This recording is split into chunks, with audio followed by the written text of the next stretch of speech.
आपको उत्तर प्रदेश के बहराइच लेकर चल रहे हैं, जो हिंसा की आग में इस समय जल रहा है।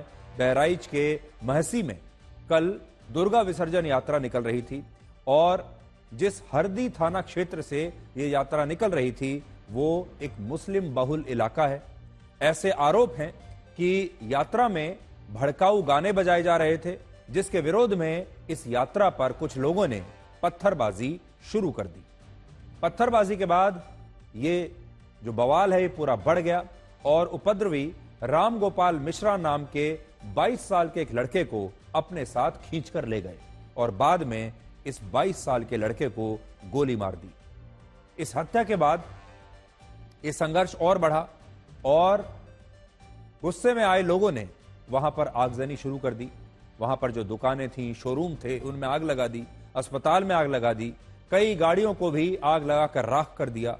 हंगामा इतना बढ़ा कि पुलिस ने भी एक तरीके से घुटने टेक दिए और रविवार को बहराइच धधक रहा था। लेकिन हैरानी इस बात की है कि आज भी पुलिस उपद्रवियों को रोकने में नाकाम रही और आज भी कल की तरह ही वहां पर हंगामा हुआ, आगजनी हुई और पत्थरबाजी हुई। आगे चलकर जब आप ये सारी तस्वीरें देखेंगे तो आपको यकीन नहीं होगा कि ऐसा भी कभी हो सकता है।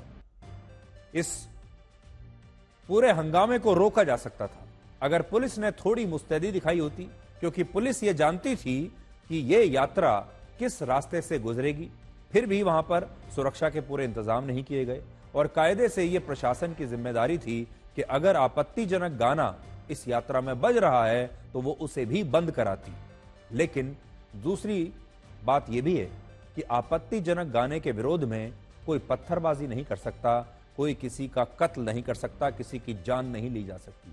और इस पूरी हिंसा में साफ दिखता है कि पुलिस ने लापरवाही दिखाई और जब हंगामा बढ़ गया तब बहराइच के आसपास के 6 जिलों से पुलिस फोर्स बुलाई गई और पीएसी बुलाई गई। तो पहली बात तो यह समझ लीजिए कि यह दुर्गा विसर्जन यात्रा थी जो निकल रही थी।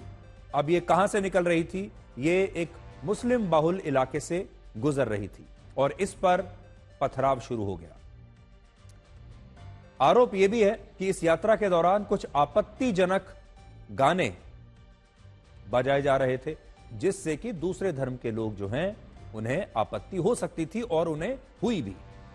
इस दौरान एसटीएफ चीफ अमिताभ यश को खुद मैदान में उतरना पड़ा और उन्होंने आगजनी कर रही भीड़ को पहले रोका, लेकिन लोग जब नहीं रुके तो उन्होंने अपने हाथ में पिस्टल लेकर लोगों को वहां से खदेड़ना शुरू किया। और आज बहराइच में किस कदर हंगामा हुआ आपको यह रिपोर्ट देखने के बाद समझ में आ जाएगा। आप रिपोर्ट देखिए या अमिताभ यश को देखिए जो आज खुद सड़क पर निकल आए, उनके हाथ में आपको गन दिखाई देगी और वो आज फ्रंट से पुलिस को लीड कर रहे थे।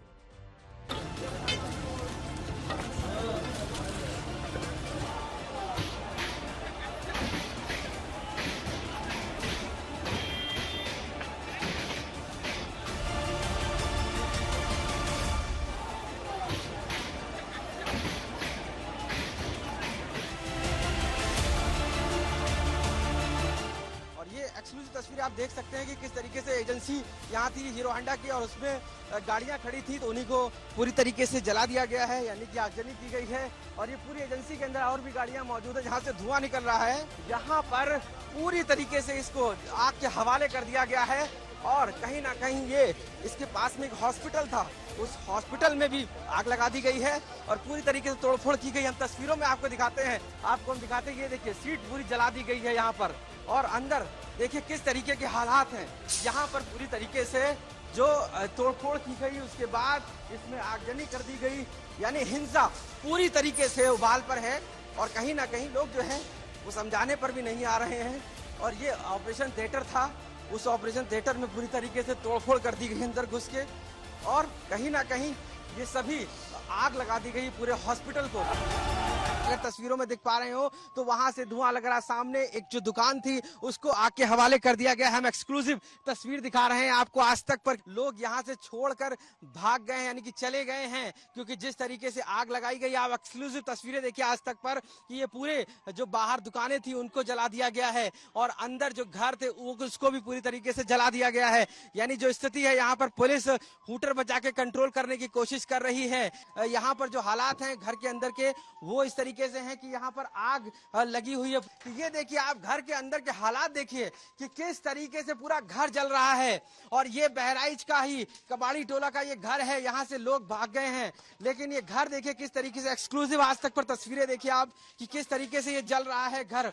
और यहाँ पर आग लगा के ये जो उपद्रवी पूरे तरीके से यहाँ से तहस नहस मचा दिया है। यानी कि घर, दुकान, इसके साथ गाड़ियां और इसके साथ जो सामान है सब कुछ जला दिया गया है। हम लोग मूर्ति लेके जा रहे थे, वहाँ पे मूर्तियों पे पथराव हुआ, काली माता जी मूर्तियों पे पथराव हुआ। हम लोग पुलिस, हड्डी थाना की पुलिस माता रानी को गलत सूचित किया गया कि अंदर पथराव हुआ है तो बुलाया जाए। तो लड़के ने आगे, हमारे बड़े भाई रामगोपाल मिश्रा ने आगे बढ़े और उनको रोकने के लिए हड्डी थाना पुलिस कोई कार्रवाई नहीं हुई, उनको रोक नहीं पाई। और अंदर पुलिस ने खुद धक्का देकर अंदर कर दिया और घर के अंदर नाखून उजाड़े गए। कम से कम 15 से 20 गोलियां चलेगी उनको और पुलिस वाले ने लाठी चार्ज किया उल्टा ही हम लोगों पे। पथराव के बाद जब हम लोग वहाँ लौट गए और प्रशासन से मांग करने के लिए जो है एक गिरफ्तारी की मांग करने लगे, इतने में काफी लोग इकट्ठा हो गए। जब भीड़ देखा पुलिस ने उन लोग उल्टा हम लोगों के ऊपर लाठीचार्ज कर दिया। आप देखिए तस्वीरों में देखिए किस तरीके से पुलिस फोर्स यहाँ पर मौजूद है। एसपी वृंदा शुक्ला खुद यहाँ पर ग्राउंड पर है और पुलिस यहाँ पर लाठीचार्ज कर रही है लगातार। देखिए कैसे भी पुलिस सबको आगे बढ़ने की कोशिश की जा रही है, क्योंकि यहाँ से भीड़ को हटाने की कोशिश की जा रही है। और पुलिस फोर्स आंसू गैस के पहले गोले छोड़ते हैं, फिर उसके बाद लोगों को लाठीचार्ज करके आगे बढ़ रहे हैं पुलिस फोर्स। यहाँ कल मूर्ति विसर्जन हुआ था, हम अपने गांव के मूर्तियों के साथ गए थे। हमारा यहाँ हिंदू मुस्लिम का कोई फीलिंग नहीं था। महाराजगंज में बवाल हो गया, महाराजगंज की वजह से हम लोगों को फूंक दिया गया। हम लोग जब यहाँ फूंकने लगे तो अपनी जान को बचाकर, भाई हमको ये शंका नहीं था कि हमारा कोई झगड़ा भी नहीं है, हमारा कोई मचमच भी नहीं है, तो इसलिए हम नहीं जानते थे। तो हम लोग ने अपने घर में सतर्क रह के बैठे थे। लेकिन अब ये लोग क्या किए भैया, हम नहीं जानते थे दिल के अंदर क्या था।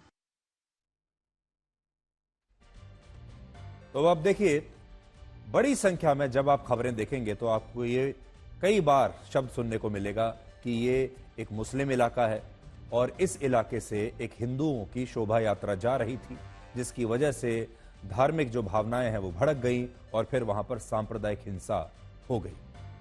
अब बड़ी बात यह है कि हमारे देश में ये किस कानून में, किस संविधान में, कहां पर यह लिखा है कि ये इलाका हिंदुओं का होगा, ये इलाका मुसलमानों का होगा।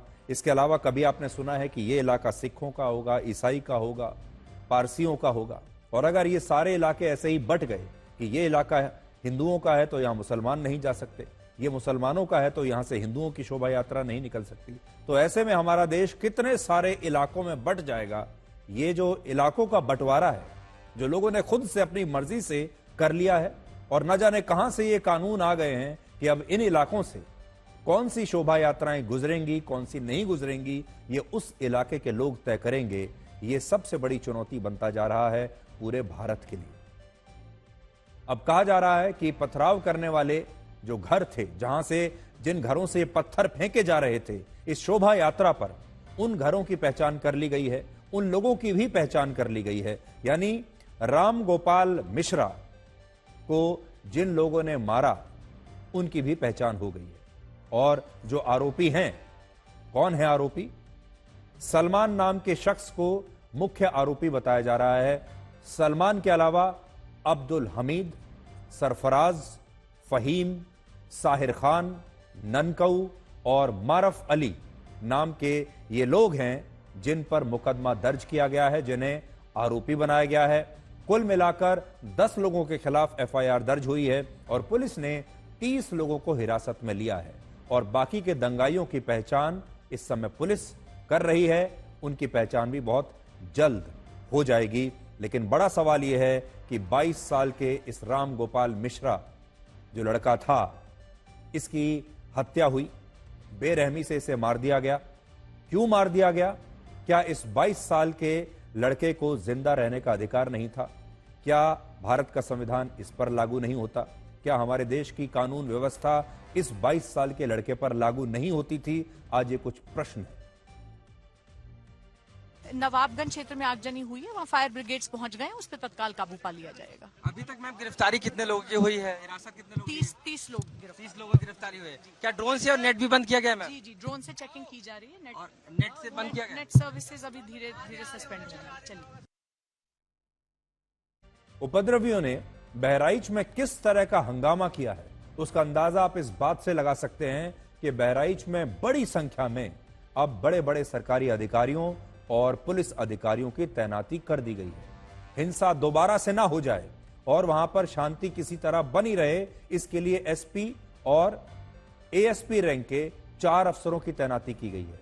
2 एडिशनल एसपी को तैनात किया गया है, 4 डिप्टी एसपी तैनात किए गए हैं, एक कंपनी आरएएफ की तैनात की गई है, एक कंपनी पीएसी की तैनात की गई है, भेजी गई है वहां पर। बहराइच में अब पीएसी की 10 कंपनियां हैं और सीएपीएफ की 2 कंपनी तैनात है। यूपी एसटीएफ की 5 टीम बहराइच में तैनात हैं। एसटीएफ के 2 सीओ, 3 एडिशनल एसपी भी वहां पर हैं और एसटीएफ का राइट कंट्रोल व्हीकल भी अब वहां पर तैनात कर दिया गया है। यानी बहराइच को एक पूरी छावनी में तब्दील कर दिया गया है ताकि दोबारा ऐसी हिंसा वहां पर ना हो। इस तरह की सांप्रदायिक हिंसा जब होती है तब हमारे देश की सियासत सुलझ जाती है और इस बार भी बिल्कुल यही हुआ। हिंसा के बाद अखिलेश यादव ने सोशल मीडिया पर लिखा है, उनका कहना है चुनाव का आना और सांप्रदायिक माहौल का बिगड़ जाना ये इत्तेफाक नहीं है। जनता सब समझ रही है, हार के डर से हिंसा का सहारा लेना किसकी पुरानी रणनीति है, सब जानते हैं, ये उपचुनाव की दस्तक है।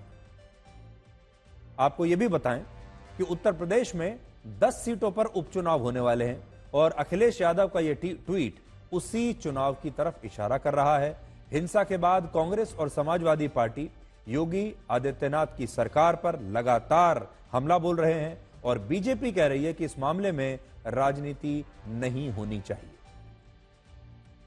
जिस समय ये प्रोसेशन निकलने का काम शुरू हुआ, कम से कम प्रशासन को इस बात का ध्यान रखना चाहिए था कि जो प्रोसेशन निकल रहा है उसका रूट क्या है, रूट पे पूरी सुरक्षा है कि नहीं है, पर्याप्त पुलिस है कि नहीं है, और उसके साथ साथ उन लाउड स्पीकर्स पे क्या बजाया जा रहा है। अगर ये बात मैं कहूं तो हो सकता है सरकार कुछ और बात कहे, लेकिन कम से कम प्रशासन को यह ध्यान रखना चाहिए था कि आखिरकार क्या बजा रहे हैं, क्या किसी को अपमानित कर रहे हैं। तो ये पूरी जिम्मेदारी शासन की थी, सरकार की थी। शासन की चूक की वजह से इतनी बड़ी घटना हुई। पूरी तरह से षड्यंत्रकारियों की जांच हो रही है। जिन लोगों ने भी कानून व्यवस्था को चुनौती दी है उनको चिन्हित करके कड़ी कार्रवाई होगी और लापरवाह जो पुलिस ऑफिसर्स हैं, कर्मचारी हैं, उनको भी चिन्हित करके कार्रवाई होगी, किसी को बख्शा नहीं जाएगा। इस पूरी घटना को लेकर विपक्ष जो है, समाजवादी पार्टी, विपक्ष को कृपया ऐसे मामलों में राजनीति नहीं करनी चाहिए। उत्तर प्रदेश में हम कानून व्यवस्था को मेंटेन करने के लिए प्रतिबद्ध हैं और आपको ये मिलेगा कि उत्तर प्रदेश राज्य सबसे बेहतर कानून के मामले में है। भारत विश्व गुरु बनना चाहता है, भारत दुनिया में पहली 3 अर्थव्यवस्थाओं में आना चाहता है, भारत बहुत आगे बढ़ना चाहता है, लेकिन उसी भारत में जब आपको ये तस्वीरें देखने को मिलती हैं तो बहुत दर्द होता है, बहुत तकलीफ होती है और फिर कई बार ऐसा लगता है कि हम सपने तो चांद पर जाने के देख रहे हैं, लेकिन जमीन पर हमारे देश में क्या हो रहा है ये भी बहुत चिंता करने वाली बात है। हम अपने आप को धर्मनिरपेक्ष देश कहते हैं, हम अपने आप को दुनिया की सबसे बड़ा लोकतांत्रिक देश कहते हैं, लेकिन हमारे देश में धर्मनिरपेक्षता का क्या हाल है यह आपको इन तस्वीरों से आज पता चलेगा। लेकिन साथ ही आपको आज बहराइच के इस इलाके को भी समझना जरूरी है। आप में से बहुत सारे लोग, हमारे बहुत सारे दर्शक बहराइच के बारे में ज्यादा जानते नहीं होंगे, इसलिए जरा बहराइच के बारे में कुछ नई जानकारी मैं आपको देता हूं। बहराइच की आबादी में 65.5% हिंदू आबादी है और मुस्लिम आबादी है करीब 34%। और 34% की मुस्लिम आबादी हो जहां और बाकी की हिंदू आबादी है, वहां पर किस तरह का सांप्रदायिक संघर्ष हिंदुओं के एक त्योहार के दौरान आपको देखने को मिला, यह अपने आप में एक बहुत चिंताजनक बात है।